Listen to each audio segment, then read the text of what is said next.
मेरी video direct पाने के लिए सब्सक्राइब ऑप्शन पर क्लिक करें और मेरे साथ अपडेट रहने के लिए बेल आइकन पर क्लिक करें।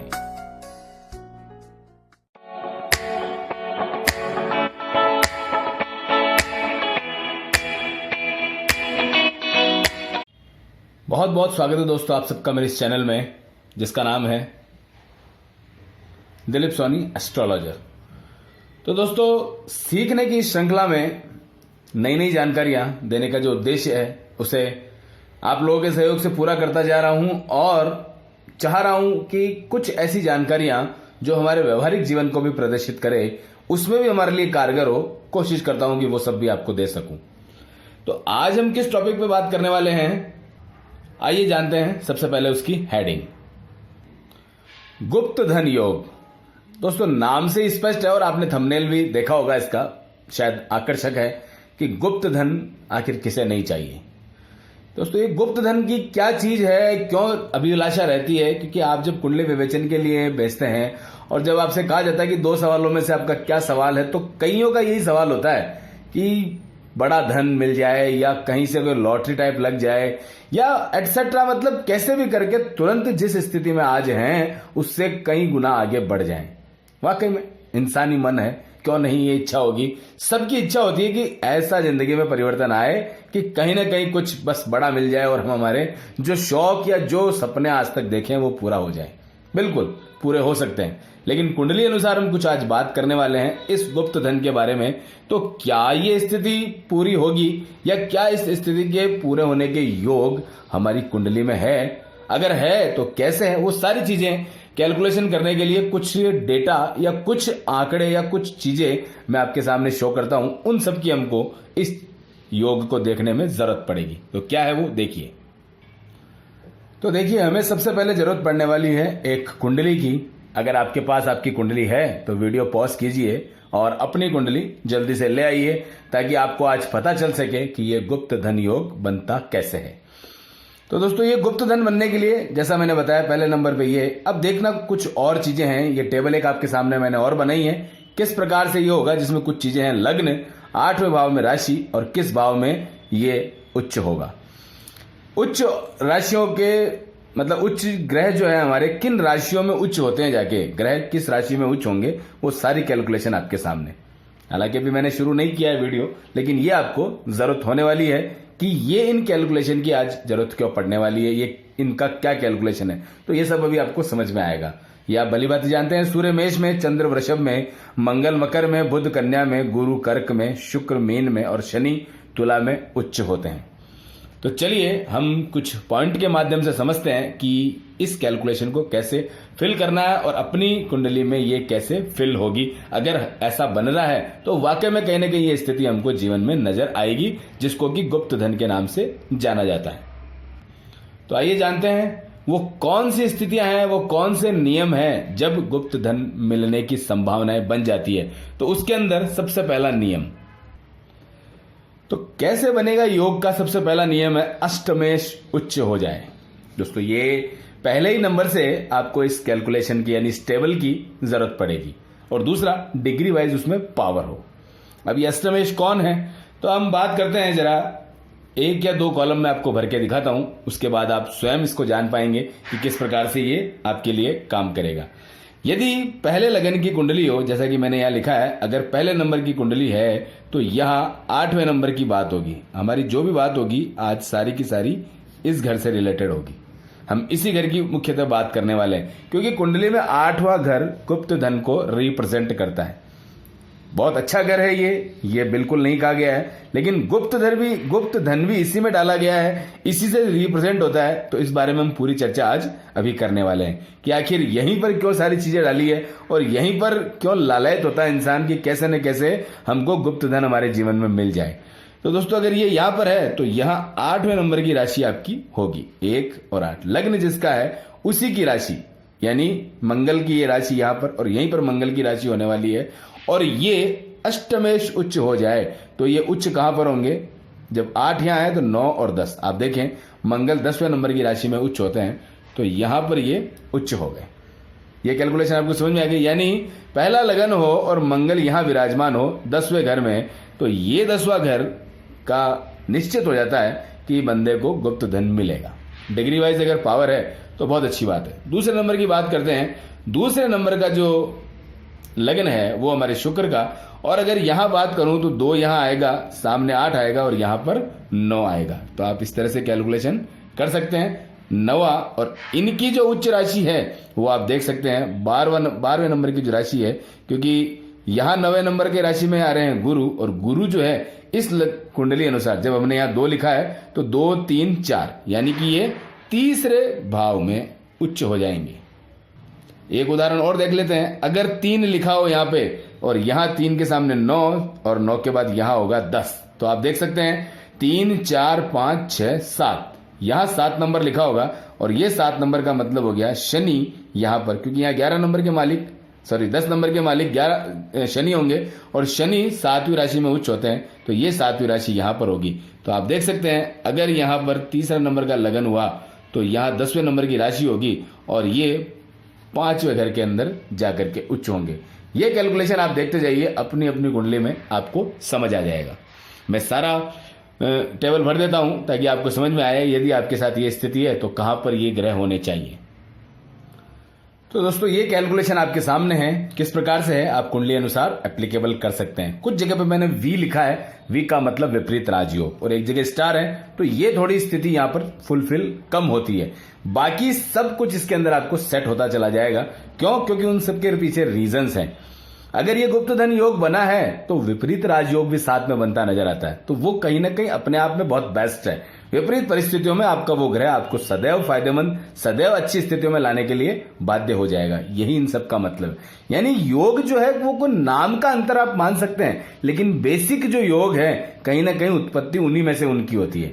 यानी एक योग वो 4 प्रकार के नाम लेके आता है, मान सकते हैं कि वो फायदा देगा, लेकिन बेसिक जो है वो हमारा यही है कि कहीं ना कहीं उन्हीं मेन योगों में से कुछ ना कुछ निकला है। तो ये 2 चीजें आपके समझ में आ गई। अष्टमेश उच्च हो जाए, यानी यहां जो मालिक बैठा है वो कुंडली में जहां जहां उच्च होगा ये उसकी स्थिति बढ़िया बनेगी। तीसरा नियम और समझे, धनेश का मतलब सेकंड लॉर्ड, और अष्टमेश जिसकी हम बात कर रहे हैं ये दोनों आपस में एक्सचेंज हो जाएं, तो दोस्तों ये एक जबरदस्त योग है। हालांकि इसे दैन्य योग की श्रेणी में रखा जाएगा, क्योंकि अच्छे घर का बुरे घर से कनेक्शन, यानी आपस में परिवर्तन योग, लेकिन दैन्य। लेकिन साथ में ये चीज आप माने कि सिर्फ गुप्त धन की बात करेंगे तो ये बहुत लाभकारी होगा, दूसरी बातों के लिए नुकसानदायक होगा, निश्चित नुकसानदायक होगा, लेकिन जिस योग की बात कर रहे हैं वहां के लिए ये बहुत फायदेमंद है। हालांकि और भी कई तरीके से गुप्त धन की संभावनाएं कुंडली में बनती है, क्योंकि ये लाभ भाव है, ये आकस्मिक धन है। चतुर्थ में भी बहुत अच्छी चतुर्थ भाव में भी अच्छी स्थितियां हैं, लेकिन हम सिर्फ एक पर्टिकुलर चीज की आज बात कर रहे हैं, गुप्त धन, जिसको कि इस घर से कनेक्शन माना गया है, इस भाव से कनेक्शन माना गया, उसी की हम बात कर रहे हैं। तो ये तीसरे नंबर का नियम हो गया। एक चौथे नंबर का नियम और, देश काल और परिस्थिति। दोस्तों ये नियम हालांकि कहीं है नहीं, ये मैंने अध्ययन के बाद या आप माने अनुभव के बाद इसको इसमें ऐड किया है। गुप्त धन को लोग सिर्फ ये समझते हैं कि बस कहीं से जमीन में से गड़ा हुआ खजाना हमें मिल जाए। देखिए ये बात आज के 100 साल पहले, 50 साल पहले वाकई में ये होती थी। लोग अपना मकान बनाते थे या कुछ भी करते थे XYZ, तो कहीं ना कहीं से उनको ऐसा धन मिल जाता था। तो ये प्रचलित में आ गया, और जब ये पाराशरी ज्योतिष सिद्धांत लागू हुआ तब यही स्थितियां थी। दुनिया इतनी डेवलप नहीं थी, तो उस समय पर कहीं ना कहीं ये सारी चीजें देखी जाती थी कि कहीं जमीन में या जंगल में खड्डा खोदें और कहीं ना कहीं कुछ मिल जाए, या जो हमारे पूर्वजों ने कुछ धन जमीन में गड़ा करके हमें छोड़ा है वो कहीं ना कहीं हमें मिल जाए। तो ये स्थितियों को हम गुप्त धन के रूप में देखते थे। लेकिन आज देश काल परिस्थिति यानी समय बदल गया है। बड़ी बड़ी इमारतों का निर्माण ऑलरेडी चल रहा है, बहुत सारी चीजें हो रही है, गवर्नमेंट के अंडर में भी बहुत सारी चीजें आती है। ऐसा धन निकलता भी है तो कहीं ना कहीं उस पर सबसे पहला हिस्सा कब्जा गवर्नमेंट का होता है। हमें मिल भी जाए तो कुछ निश्चित मात्रा शायद हमें मिल जाए, उसके बाद वो सारा धन उन्हीं का है। तो ये जो योग है या ये इस बात को यहां उठाने का उद्देश्य ये है कि कई बार हमारी कुंडलियों में शायद ये स्थितियां दिख भी जाए, लेकिन फिर भी जीवन भर ऐसा कोई धन हमें ना मिले तो निराश होने वाली बात नहीं है। क्योंकि जब हम जिस युग में, जिस समय पे जी रहे हैं, तो उस काल को ध्यान रखते हुए अनिवार्य रूप से ये ध्यान रखें कि अगर ऐसी स्थितियां नहीं हैं तो ये इस प्रकार की कुछ मिलने वाली भी नहीं है। अब इसको हम कैसे सही कर सकते हैं, तो इसके लिए आपको एक छोटी सी स्टोरी मैं यहां सुनाता हूं। आपने बहुत सी बार वो सुनी होगी, बल्कि बचपन में अपने नानी दादा या जो भी अपने रिश्तेदार होते हैं उनसे आपने कहीं ना कहीं वो सब चीजें सुन करके ही हम बड़े हुए हैं। एक किसान के 4 पुत्र थे, चारों निकम्मे। बहुत मिन्नतें कर करके वो उनके सामने मरने जैसी स्थिति में पहुंच गया कि बेटों काम कर लो तो जिंदगी तुम्हारी आसानी से कट जाए। लेकिन उन चारों ने अपनी जिंदगी में ऐसा समय देखा था कि उन्हें काम करने की जरूरत नहीं पड़ी। वो पिता अकेला ही उनके लिए काफी था, वो सब काम कर देता था। तो बड़ा चिंतित, और जब मरने की स्थिति में पहुंचा तब तक ये चिंता उसके माथे पर सदैव रही कि मेरे जाने के बाद में इन बेटों का क्या होगा। काश कोई ऐसा फॉर्मूला मिल जाए कि मैं इन्हें सही लाइन पे लगा दूं और ये सब मेहनत से अपनी जिंदगी चलते चले जाएं। ना खेती की कमी, ना पैसों की कमी, ना कुछ और की कमी। यानी ये जो गुप्त धन है ऑलरेडी उस इंसान के जिंदगी में था और उसका फायदा वो बंदे, यानी वो जो बेटे थे चारों, वो ले रहे थे। बहुत खुशी की बात है, ऐसा जीवन कौन नहीं चाहता। लेकिन जब कार्यकर्ता यानी कि जब हमारा मुखिया चला जाए, तो जब जिम्मेदारी हम पे आए, तो फिर हमें नानी याद आती है कि यार जब पिताजी थे, दादाजी थे, या लाइक जो भी हमारे ऊपर सर्वोपरि था वो था, तो हमारी जिंदगी क्या थी। और आज जब हमें मेहनत करना पड़ रहा है तो अब हमें वो मजा नहीं आ रहा। तो होता है सबके साथ में, और उसके साथ में भी ये था। हालांकि ये सब चीजें पुरानी है, पुराना हो चाहे नया, स्थितियां वही है, ऐसा सबके साथ होगा। जब तक कोई ऊपर है तब तक हम बहुत खुशी से रहेंगे। तो ये चीज उसके दिमाग में मरने तक की स्थिति में थी। तो उसने ऐसे ही अपने किसी भले दोस्त से बात करी और उसने कहा कि चलिए कोई बात नहीं, अगर ये प्रॉब्लम है तो इस सब का सॉल्यूशन हम बता देते हैं। तो उसने बुलाया कि क्या करना है। तो वो सारी बातें उस दोस्त ने उस आदमी को समझा दी, और मरते समय उसने कहा कि जब तुम्हारा समय आ गया तो अपने बेटों से ये लास्ट बात कर लेना और उनको इस तरह से बता देना। तो क्या बताया कि उन चारों बेटों को अपने सिरहाने बुलाया और कहा कि मेरे पास बहुत बड़ा खजाना है। चारों बेटे बड़े खुश।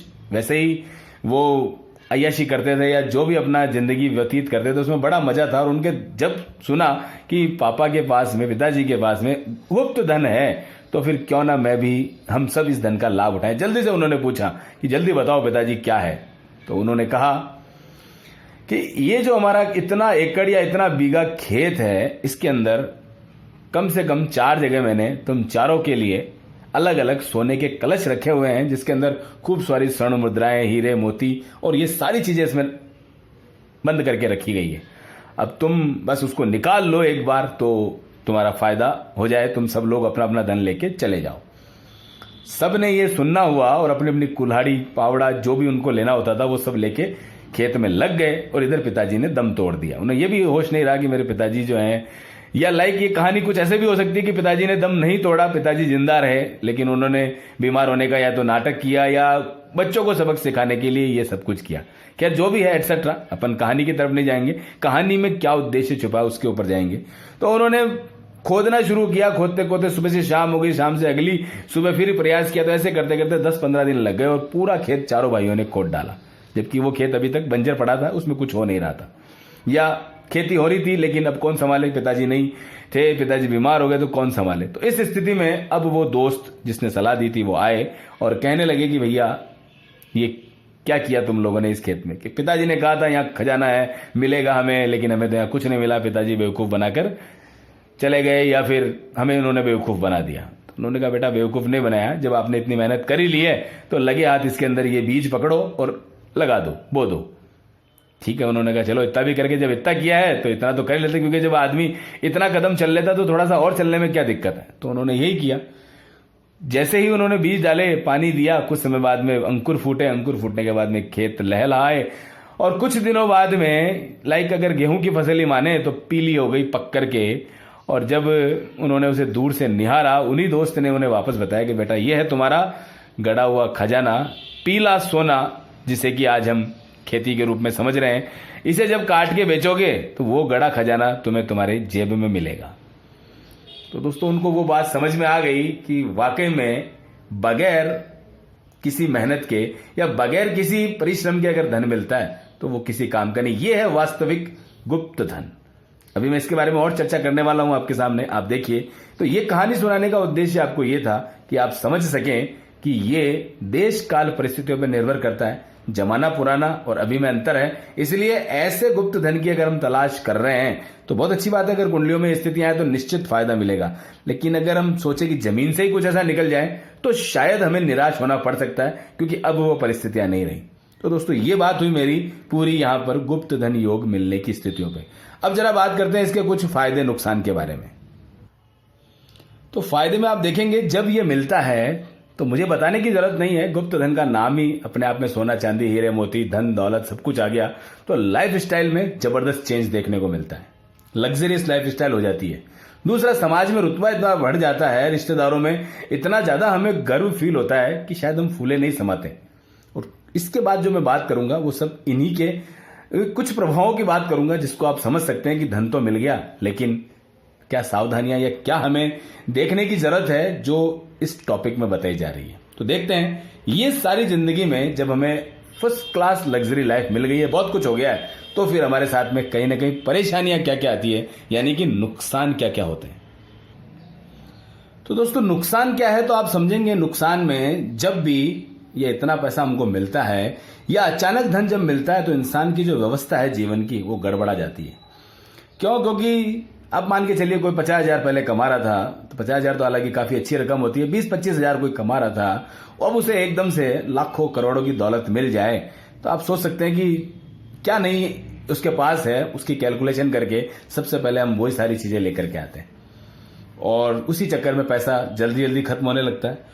दूसरे नंबर पे आप देखेंगे, अगर चरित्र में थोड़ी गड़बड़ पहले है या बिल्कुल साफ सुथरा चरित्र है तो धन दौलत मिलने के बाद में इंसान का संभावना बनती है कि चरित्र शायद थोड़ा सा गड़बड़ा जाए। वो सारे शौक चाहे वो दुनिया के किसी भी हिस्से में जाके उसे लेने पड़े, वो फिर चूकता नहीं है। पैसा तो जेब में है ही, चलो क्या फर्क पड़ता है। तो हर हाल में उसे अपने सारे शौक मौज लाइक जो भी है वो सब पूरे करने। हालांकि मैं ये नहीं कहता कि सभी ऐसा करेंगे, लेकिन चरित्र पे संदेह, चरित्र पे स्वयं ही हम अपना कंट्रोल खोने लगते हैं, क्योंकि पैसा एक ऐसी चीज है हम सब कुछ उसे समझने लगते हैं, सारी पावर ही हमारी वही हो जाती है। इस चक्कर में हम बच्चों को भी सब कुछ देते हैं, बच्चों का चरित्र भी कहीं ना कहीं प्रभावित होना शुरू होता है। जिस बाल मन से उनको हमने उन पर नींव डाली है, अब उस नींव को हम स्वयं खोखला करने पर लग जाते हैं कि बच्चा ये भी खाओ सब कुछ करो, पता नहीं मतलब तो तुम्हें चाहिए, बस तुम उंगली रखो इस चीज पे वो सब तुम्हें मिलेगी। तो बच्चा मेहनत और जो एक मतलब क्या कहूं मैं आपको शब्द, अगर इसके लिए मैं चुनूं तो कुछ जो एक संभावना होती है, मतलब कमी क्या चीज होती है, तो वो कमी जब जिंदगी से हट जाती है तो हम फिर हर चीज को सोचते हैं कि हर चीज हासिल करने योग्य है, जो चाहे जिस कीमत पे चाहे वो हमें मिलनी चाहिए। तो कहीं ना कहीं ये चीजें बाल मन तक तो ठीक, लेकिन जैसे जैसे बड़े होंगे तो फिर यही चीज उनको जिंदगी में अगर रह गई तो इस चीज के बड़े डिसएडवांटेजेस हमको देखने को मिलते हैं। इसलिए किसी चीज की कमी होना या किसी चीज का किस तरीके से मिलना, वो सारी चीजें देखी जाती है। और अगर ये सारी चीजें जरूरत से ज्यादा हो जाए, यानी सही मैनेजमेंट जिंदगी में ना हो, और जब हम पुराने जीवन पर लौटते हैं तो आप यकीन नहीं मानेंगे, बल्कि अगर किसी ने ऐसा फेस किया हो तो अपने एक्सपीरियंस शेयर करें कमेंट बॉक्स में कि बहुत अच्छा जीवन जी के हम वापस अपनी पुराने जीवन पर लौटते हैं तो हम फिर उतना आसान जिंदगी जी नहीं पाते।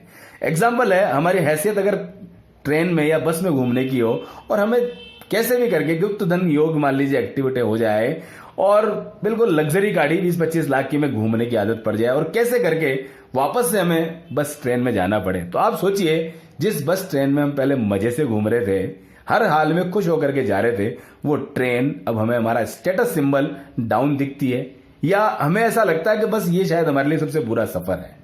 तो ये सारी चीजें आप समझें जो मैंने आपको यहां बताने की कोशिश की है कि ये मिले, लेकिन हर चीज का मैनेजमेंट होना बहुत जरूरी है।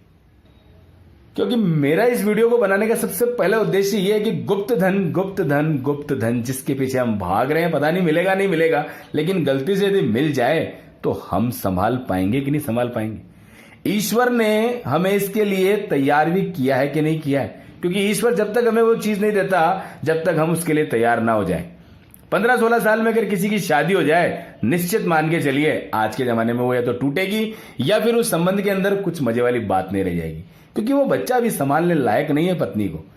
इसी तरह से धन है, यदि धन को सही समय पर ना मिले या सही उम्र में ना मिले तो आप मान के चलिए या तो उसका नुकसान होगा, या फिर अगर बुढ़ापे में हमें जाके मिला तो वो हमारे शायद किसी काम का ना होगा, वो बच्चों के काम आएगा या फिर फैमिली में किसी के। यानी हम सही समय पे हकदार हैं कि नहीं, उसके अनुसार मेहनत कर रहे हैं कि नहीं, ये चीज ऊपर वाला देखता है। आप माने ना माने इस बात को, लेकिन आपको कई बार प्रमाण मिलेंगे हर चीज। इसलिए कहते हैं भाग्योदय एक सही समय पे होता है, सही उम्र पे होता है, बस उसको आपको पहचानना है। तो दोस्तों ये सारी चीजें इसके अंदर। अब जाते जाते इस वीडियो को खत्म करते हैं, काफी लंबा हो रहा है। बात सिर्फ गुप्त धन की थी, लेकिन कहीं ना कहीं हम इसको कुछ और मायनों में बड़ा विस्तृत रूप से समझने की कोशिश करें, क्योंकि मेरी थोड़ी सी आदत पता नहीं क्यों इस तरह की है कि जब किसी बात को लेते हैं तो कहीं ना कहीं उसकी प्रस्तावना से लेकर निष्कर्ष पूरा होना चाहिए, तब उस बात को कहने का, या यूं कहूं कि मतलब अंदर से जो मेरा है इस बारे में टॉपिक निकलना, वो इसी तरीके से पूरा होता है। आपको कितना अच्छा लगता है आप जरूर बताइए, क्योंकि कई बार लोग कह चुके हैं सर बड़ा लंबा कर देते हैं वीडियो को। अरे भाई मैं क्या करूं, गुप्त धन खाली ये नहीं है कि ये दूसरे का 8वें में, 8वें का दूसरे में हो जाए, या ये अपना उच्च राशि में चला जाए, बात खत्म, 2 मिनट का वीडियो पूरा हो गया। तो हम शायद उसके लिए यहां पर कभी नहीं कर पाऊंगा मैं ये, या तो होगा ही नहीं मुझसे, और अगर होगा तो इसी तरीके से होगा। आप पेशेंस रख के, धैर्य रख के सुनते हैं, इसके लिए आपका बहुत बहुत धन्यवाद है। चलिए इसको खत्म करते हैं वीडियो को। सावधानियां। तो दोस्तों सावधानियां और सलाह के सेक्शन में सिर्फ 3 बातें हैं। मैनेजमेंट सीखें यदि ऐसा पैसा मिल भी गया है, क्योंकि आज हो सकता है कि खाली घड़ा मिल जाए हमको सोने का भरा हुआ, वही गुप्त धन नहीं है। कई बार हम हमारी मेहनत से इतना पैसा कमा लेते हैं, बहुत अच्छा कर लेते हैं, क्योंकि आज अवसर बहुत हैं। हालांकि हम कर पा रहे नहीं कर पा रहे वो अलग बात है, लेकिन अगर किसी ने इस तरह की स्थिति प्राप्त कर ली है कि पहले बहुत गरीब थे आज बहुत अच्छे हैं, तो अपना मैनेजमेंट जरूर सीखें। किस प्रकार से धन मैनेजमेंट होना चाहिए ये बहुत जरूरी है। हालांकि वो मैं नहीं सिखा पाऊंगा, इसके लिए बहुत एडवाइजर हैं, बहुत अलग अलग प्लान्स हैं, या जहां भी आप जैसे भी कर सकते हैं इसके बारे में, और यूट्यूब पे पता कर लीजिए कि मैनेजमेंट कैसे किया जाता है पैसों का, वो सब आपको शायद वहां कुछ जानकारी मिल जाए। उत्साही बने, पर लाभ हानि का विचार जरूर करें। खर्चा करना है मतलब, लेकिन थोड़ा सा संभल करके, क्योंकि बगैर संभले कुछ करने में शायद दिक्कत। साथ ही चरित्र और शौक संभालें। हालांकि मैं इस बारे में यहाँ बात कर चुका हूं, लेकिन ये फिर भी एक सावधानी वाला सेक्शन है, इसलिए ये आप लोगों के लिए जरूरी है। इस बारे में जितनी बात की जाए उतनी कम है। बस छोटे शब्दों में, कम शब्दों में, बस इतना सा कि आप संभालें अपने धन को, लेकिन मैनेजमेंट के साथ में। शौक पूरे करें सारे, जरूरी है, लेकिन उस चक्कर में हम अपना बना बनाया सब कुछ खो दें, वो नहीं हो। तो दोस्तों ये थी आज गुप्त धन के बारे में, गुप्त धन योग के बारे में जानकारी। कैसी लगती है जरूर कमेंट बॉक्स में बताइए। इतनी देर सुनने के लिए आपका बहुत बहुत धन्यवाद। लाइक, सब्सक्राइब, कमेंट और शेयर का जो सिलसिला आपने जारी रखा हुआ है, उसके लिए आप सबका तहे दिल से बहुत बहुत धन्यवाद। मिलते हैं नेक्स्ट वीडियो में। Okay, bye bye.